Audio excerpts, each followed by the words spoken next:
नमस्कार, स्वागत है आपका इस चैनल में जिसका नाम है शिवम इंग्लिश लाइब्रेरी।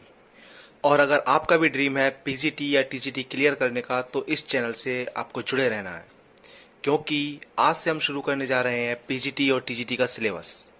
और इस वीडियो में हम वर्ड्सवर्थ से स्टार्ट करने वाले हैं और अगली कुछ वीडियोस में हम इनके वर्क्स को कवर करेंगे। अपने गुरुजी को धन्यवाद देते हुए उन्होंने मुझे लिटरेचर और ग्रामर का इतना ज्ञान दिया, मैं इस वीडियो को स्टार्ट करता हूँ।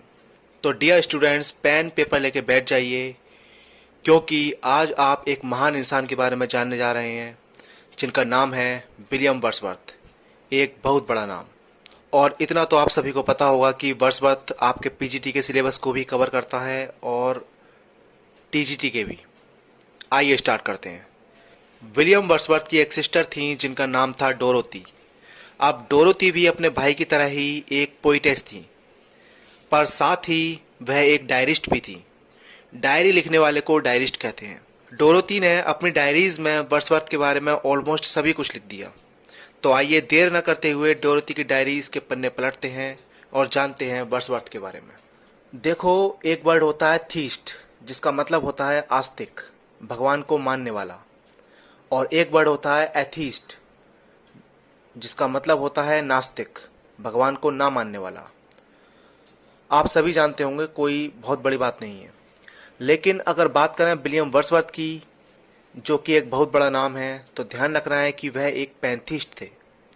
अब पैंथिस्ट क्या होता है?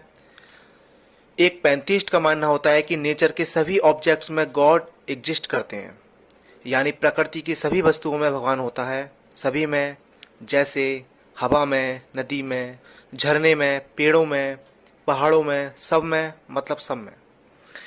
अच्छा, पैंथिस्ट होने के साथ साथ इन्हें पोइट ऑफ नेचर और प्रीस्ट ऑफ नेचर भी कहा जाता है। और क्योंकि ये लेक डिस्ट्रिक्ट में सेटल हो गए थे, इसलिए इन्हें लेक पोइट भी कहा जाता है।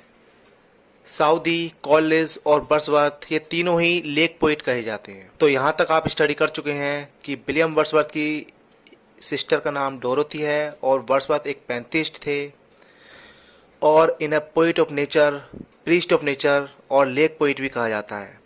आइए अब आगे बढ़ते हैं। बात करें अगर इनके बर्थ की, तो 7 अप्रैल 1770 में इनका जन्म हुआ था। और किस जगह हुआ था? तो ध्यान रखना है, कोकरमाउथ, कम्बरलैंड में हुआ था। And he was second among the 5 children of John Wordsworth.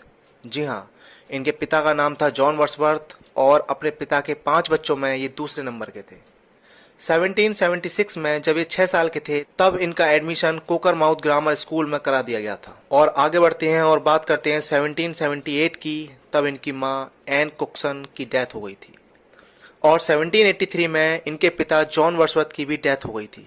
My God, एक बच्चा जो 8 साल की उम्र में अपने माँ को खो देता है और 13 साल की उम्र में अपने पिता को खो देता है, और वही बच्चा एक दिन लिटरेचर की दुनिया में अपना नाम अमर कर देता है।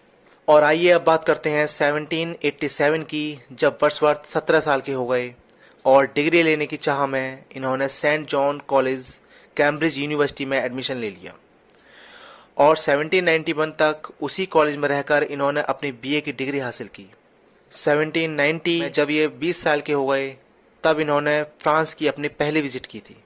बात करें 1791 की, तो इस ईयर में एक तो इनकी बीए की डिग्री कंप्लीट हुई, प्लस इसी ईयर में ये फ्रांस एक बार फिर गए, और इस तरह यह उनकी फ्रांस की सेकंड विजिट रही।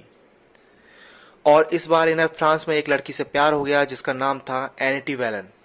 पैसे की तंगी रही या कोई और ऐसी वजह रही जिस कारणवश ये एनिटी वेलन से शादी तो नहीं कर पाए, पर इनसे इन्हें एक बेटी हुई जिसका नाम था कैरोलाइन।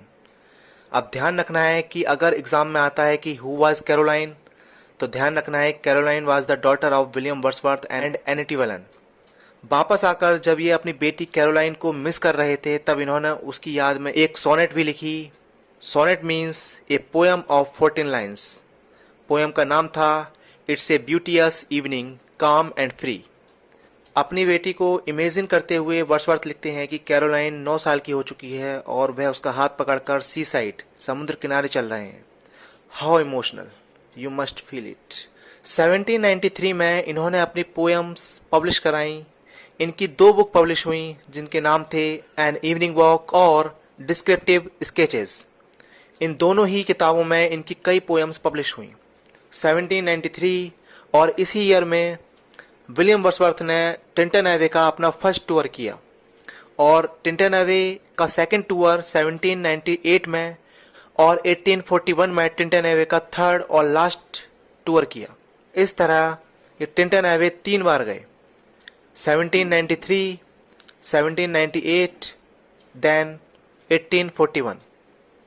टिंटन एवे एक धार्मिक स्थल है और वर्ड्सवर्थ ने टिंटन एवे नाम की एक बहुत ही ब्यूटीफुल पोएम भी लिखी है। जब मैंने एमए किया था तब मैंने ये पोएम पढ़ी थी। जल्द इसकी भी एक वीडियो बनाएंगे। आइए थोड़ा और आगे बढ़ते हैं और बात करते हैं 1795 की। तो ये बहुत ही इम्पोर्टेंट ईयर है जब एक सुपरमैन की दूसरे सुपरमैन से मुलाकात होती है।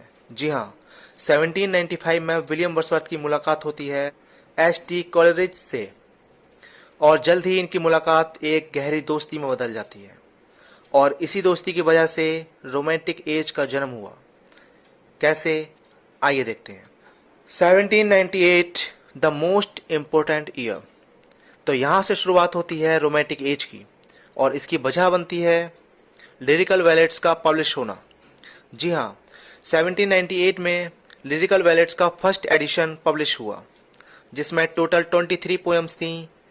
इसमें 19 पोएम्स वर्ड्सवर्थ की थीं और 4 पोएम्स एस.टी. कॉलरिज की। इस एडिशन में जो पहली पोएम थी वो थी rhyme of the ancient mariner, जो कि कॉलरिज ने लिखी थी, और जो लास्ट पोएम थी वो थी टिंटन एवे, वो वर्ड्सवर्थ ने लिखी थी। ये जो लिरिकल बैलेड्स में 23 पोएम्स थी, इन्होंने पोइट्री की दुनिया में एक क्रांति सी लाकर रख दी और इस लिरिकल बैलेड्स की वजह से ही रोमांटिक एज का जन्म हुआ। अब अगर एग्जाम में क्वेश्चन आता है कि why 1798 is known the starting of romantic age, तो याद रखना है कि इसी ईयर में लिरिकल बैलेड्स का फर्स्ट एडिशन पब्लिश हुआ था। अब इसका सेकेंड एडिशन आया और फर्स्ट एडिशन के 2 साल बाद आया, यानी 1800 में, और इस बार पोएम्स के साथ प्रीफेस भी ऐड किया गया और फुल टाइटल रखा गया the preface to the lyrical ballads. कब आया, तो याद रखना है 1800 में आया। और फिर 2 साल बाद यानी 1802 में लिरिकल बैलेड्स का थर्ड एडिशन पब्लिश हुआ और इसी ईयर में इन्होंने मैरी हचिंसन से शादी भी कर ली और इस समय इनकी एज थी 32 ईयर्स ओल्ड। और फिर 1805 में लिरिकल बैलेड्स का फोर्थ और लास्ट एडिशन पब्लिश हुआ। तो ध्यान रखना है कि लिरिकल बैलेड्स के टोटल 4 एडिशन पब्लिश हुए, 1798, 1800, 1802 और 1805। Quite easy to remember. और 1802 में इनकी शादी भी हुई थी, ये भी याद रखना है। किससे हुई थी? मैरी हचिंसन से। 1807 में इनकी पोइट्री का एक कलेक्शन पब्लिश हुआ जिसका नाम था पोएम्स इन 2 वॉल्यूम्स। इसमें इनकी कई फेमस पोएम्स इंक्लूड थी। 1838 में विलियम वर्ड्सवर्थ की सभी सोनेट्स एक ही बुक में पब्लिश हुई जिसका नाम था the sonnets of William Wordsworth, और इसी ईयर में इनकी पीएचडी भी कंप्लीट हुई। और बात की जाए 1843, तो after the death of Southey इन्हें पोइट लॉरिएट बना दिया गया। पोइट लॉरिएट वह पोइट होता है जो राजा के दरबार में ऑफिशियली अपॉइंट किया जाता है। तो 1843 में ये पोइट लॉरिएट बन गए। ध्यान रखना है कि साउदी की डेथ के बाद ये पोइट लॉरिएट बने थे और इनके बाद टेनिसन पोइट लॉरिएट बन गए थे। पहले Robert Southey, then William Wordsworth और फिर एल्फ्रेड लॉर्ड टेनिसन। जब वर्ड्सवर्थ पोइट लॉरिएट बन गए और राजा के दरबार में ही रहने लगे, उस समय रॉबर्ट ब्राउनिंग ने वर्ड्सवर्थ को एड्रेस करते हुए एक पोएम कंपोज की जिसका नाम था the lost leader. The lost leader उन्होंने वर्ड्सवर्थ को कहा है और आइए इस पोएम की 2 लाइन देखते हैं। Just for a handful of silver he left us, just for a riband to stick in his coat. Browning कहते हैं कि थोड़े से सिल्वर के लिए, पैसों के लिए वर्ड्सवर्थ तुम हमें छोड़कर राजा के दरबार में चले गए पोइट लॉरिएट बनने के लिए। और किस लिए चले गए? अपने कोट में रिबैंड लगवाने के लिए, यानी थोड़े से सम्मान पाने के लिए। तो याद रखना है किसने कहा था? रॉबर्ट ब्राउनिंग ने। किसके लिए कहा था? वर्ड्सवर्थ के लिए। क्यों कहा था? क्योंकि वह पोइट लॉरियट के पद के लिए राजा के दरबार में रहने के लिए चले गए थे। ये पोइट लॉरियट बने और अपनी डेथ तक यानी 23 अप्रैल 1850 तक ये पोइट लॉरियट बने रहे। जी हाँ, 23 अप्रैल 1850 में इस महान पोइट की डेथ हो गई और इस समय ये राइडल माउंट में रह रहे थे और सेंट ऑसवाल्ड चर्च में इन्हें दफनाया गया, जो कि ग्रासमेयर में है। His wife, Mary Hutchinson, published his lengthy autobiographical poem, The Prelude, after his death in 1850. Mary Hutchinson ने इनकी ऑटोबायोग्राफिकल पोयम द प्रेल्यूड को पब्लिश कराया और वर्ड्सवर्थ की डेथ के बाद कराया। जी हाँ, ये पोस्ट्यूमसली पब्लिश्ड है। किसी पोइट या राइटर का लिखा हुआ जब उसकी डेथ के बाद पब्लिश होता है तो उसे पोस्ट्यूमसली पब्लिश्ड कहते हैं और द प्रेल्यूड को वर्ड्सवर्थ का मास्टरपीस भी कहा जाता है या मैग्नम ओपस कह सकते हैं, यानी राइटर या पोइट का सबसे अच्छा वर्क्स। जब वर्ड्सवर्थ ने इस वर्क्स को लिखा था तब उन्होंने इसका नाम दिया था पोएम्स टू कॉलेज, पर कॉलेज ने इस वर्क्स को नाम दे दिया the growths of poets mind. पर जब मैरी हचिनसन ने इसे पब्लिश कराया तो द प्रेल्यूड नाम से करवाया। बहुत इंपॉर्टेंट वर्क है, सब कुछ याद रखना है। ऑटोबायोग्राफिकल पोएम है, पोस्ट्यूमसली पब्लिश्ड है, वर्ड्सवर्थ का मास्टरपीस कह सकते हैं। पोएम्स टू कॉलेज ये नाम वर्ड्सवर्थ ने रखा था, ग्रोथ्स ऑफ पोइट्स माइंड ये नाम कॉलेज ने दे दिया और द प्रेल्यूड नाम वर्ड्सवर्थ की वाइफ मैरी हचिनसन ने दिया जब उन्होंने इसे 1850 में पब्लिश कराया। इस बायोग्राफिकल स्पिरिचुअल पोएम में वर्ड्सवर्थ ने अपनी लाइफ से जुड़े एक्सपीरियंसेस का वर्णन किया है। इस पोएम के बारे में बाकी एक सेपरेट वीडियो में देखेंगे।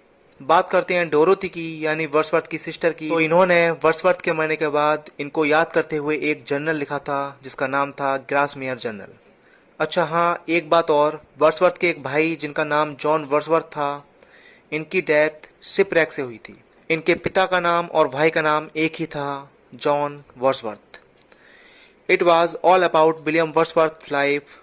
हाँ, अगर इनके इम्पोर्टेंट वर्क की बात करें जिनकी स्टडीज हम आगे की वीडियोज में करने जा रहे हैं तो वो है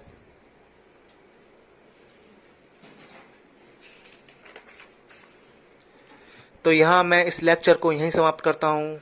जल्द ही विलियम वर्ड्सवर्थ की सभी पोएम्स प्रोवाइड कर दी जाएंगी और इसी तरह हम पीजीटी और टीजीटी का सारा सिलेबस कवर करेंगे। इस चैनल के साथ बने रहिए। Thank you for your support. जय हिंद।